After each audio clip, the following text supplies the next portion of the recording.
Okay, so these are the games that I beat in the first half of 2025. Now, I wanted to make a video by the end of the year about all the games I beat in 2025, but the list is already long enough, so I think I'm just gonna split them into, well, I don't think I am. That's what this video is. This is part one of that. And hopefully by the end of the year, I've beat enough games in the second half to make another video. But anyway, enough rambling. The first game that I played this year, or that I beat, was Sonic 3 and Knuckles. And I'll just say right now, there's going to be a lot of Sonic in here because this is like my first time playing these Sonic games. I've never played Sonic before.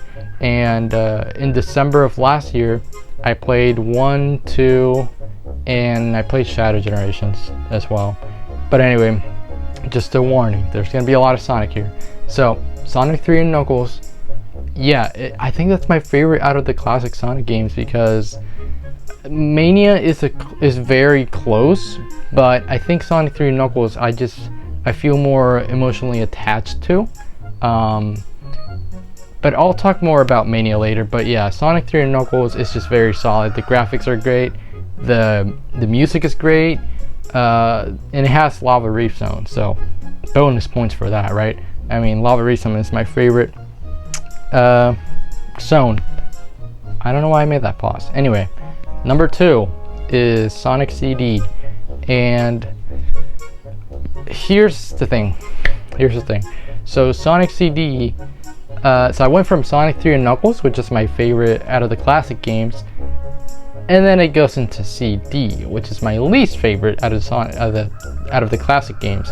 And I know it's a lot of people's favorite, but I don't care. It's just not, like, it's not for me. The level design is just not there, or at least it's not very good. And I feel like the developers, they had a lot of ideas they wanted to realize, and they did, but they didn't fully realize them. Like, for example,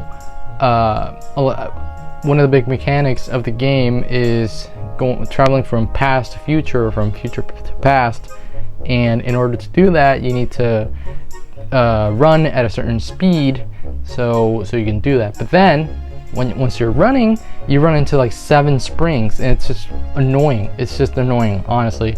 It just makes for a frustrating experience. And I will say, ironically, even though it's my least favorite classic Sonic game, it's the one that I've played the most. I played it I think 4 times, maybe 4 times.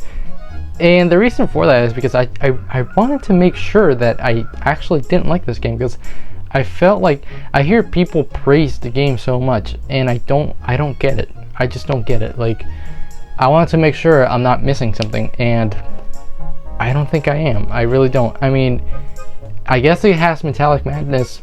Yeah, that's a very good zone and song, so I'll give it that.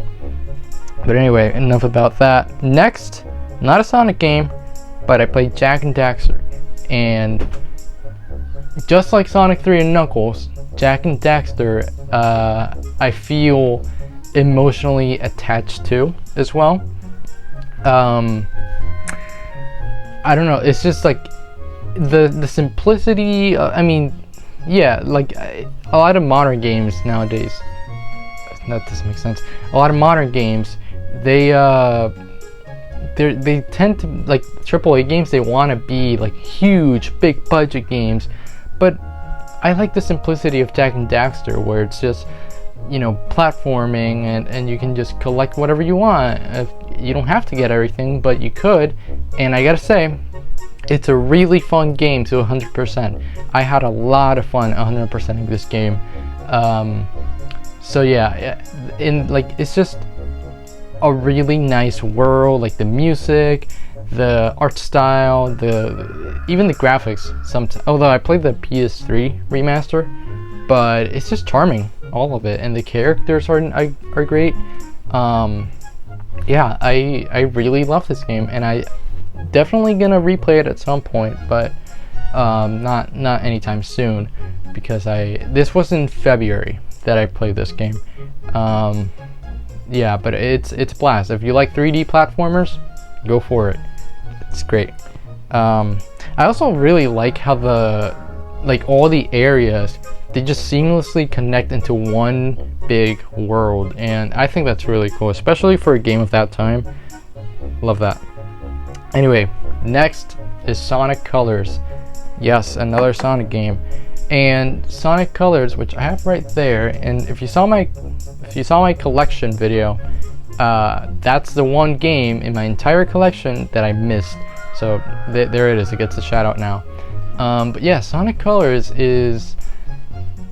I'm mixed on Sonic Colors because it is a good game, but I struggle to call it a great game because I had issues with the level design a lot of times because it is technically a 3D Sonic game, but most of the time it feels like a 2D Sonic game, because I hate it when Sonic games, especially like 3D Sonic games, interrupt a level with platforming, and this game has a lot of that. In fact, most of it, from what I remember, is just platforming, and it's annoying. Like, platforming is fine, but once you're going from like, oh, I'm running super fast, rail to rail to rail, and then boom, platforming, it's annoying, especially when Sonic is super slippery. So you're trying to jump from this platform to this moving one, and you're like, oh, but then you slip out of it. It's annoying. It's annoying. However, I will say Sonic Colors has a lot of great areas, like the Aquarium Park, Planet Wisp, and of course it's a Sonic game, so it has wonderful music. I love the music in Sonic Colors. It's great. But yeah, that's how I feel about that game.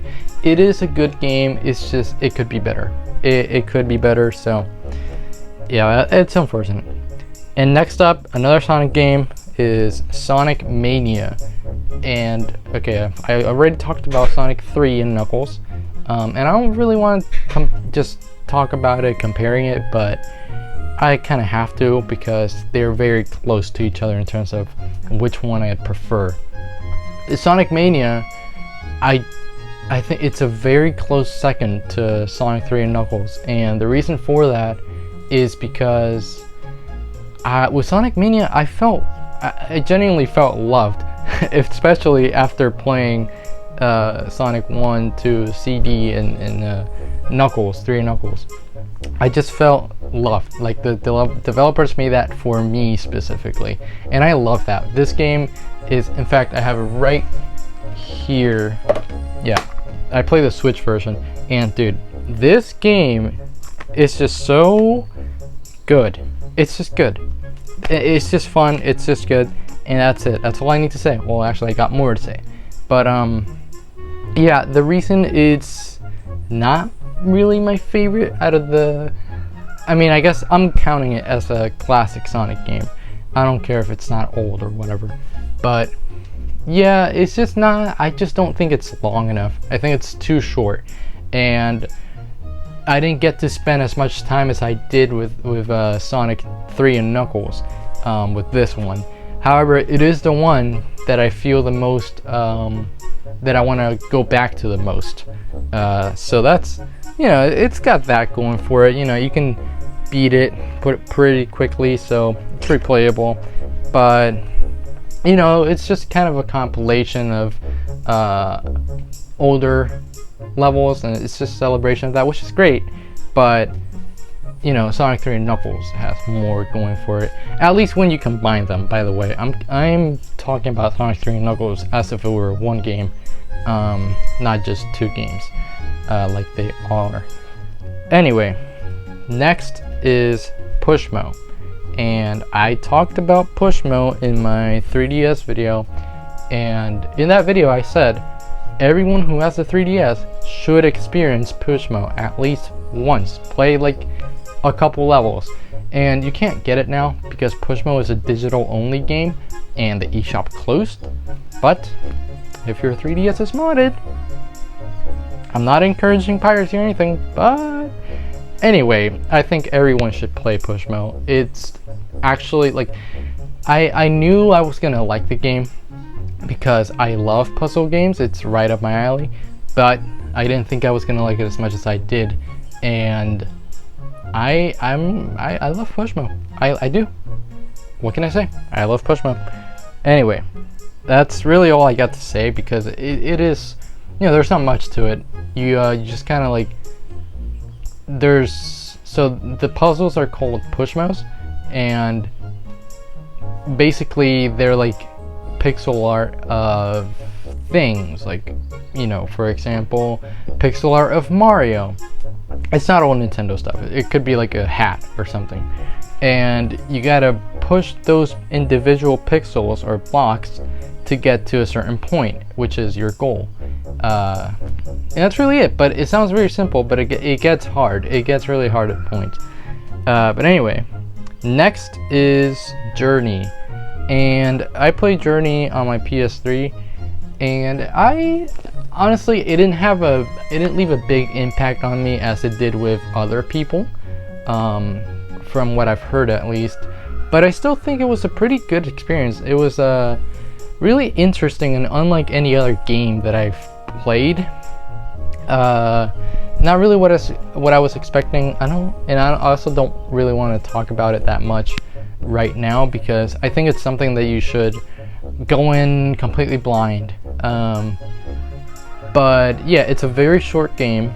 It's like an hour or two long, so you can just play it in one sitting. But I think everyone should experience this at least once. Yeah, it's really interesting. The music is great. The art style is great. I don't really got much to say about it. It didn't click with me as much as I wanted it to, but I still thought it was pretty good, pretty solid. And then lastly, actually, there's like 3 more. Never mind. But then next, I got Sonic Advance, which is a Game Boy Advance game, and this game I thought was okay. It was solid. I just didn't spend as much time with it, because I can tell the game is designed for you to replay it more and more, use other characters, but I just played with Sonic and just beat the game like that. But I'm definitely I should go back to it and play with the other characters, so I can get a better understanding of the game. I mean, it's not that I don't understand it, but like right now, I just think it's just okay. And I think part of that is because I didn't spend much time with it. But I will say, it was still it's a good Sonic experience, like 2D Sonic. That's not the classic games, and I think it's good for that. I still need to play Advance 2 and 3, but I'll get to those soon. Just don't really feel like it right now, honestly. But anyway, next is, I don't even know if this counts, but I'll put in here. It's Donkey Kong and Donkey Kong Jr. And when I'm talking about Donkey Kong, I mean the arcade game. And when I say the arcade game, I mean the NES port of the arcade game. So yeah, I haven't played the arcade version, and I know it's kind of like, I know it has one extra level that the NES version doesn't, and it's also like kind of bullshitty in a way that it's designed for you to spend a bunch of money in it, and it's just like harder or whatnot.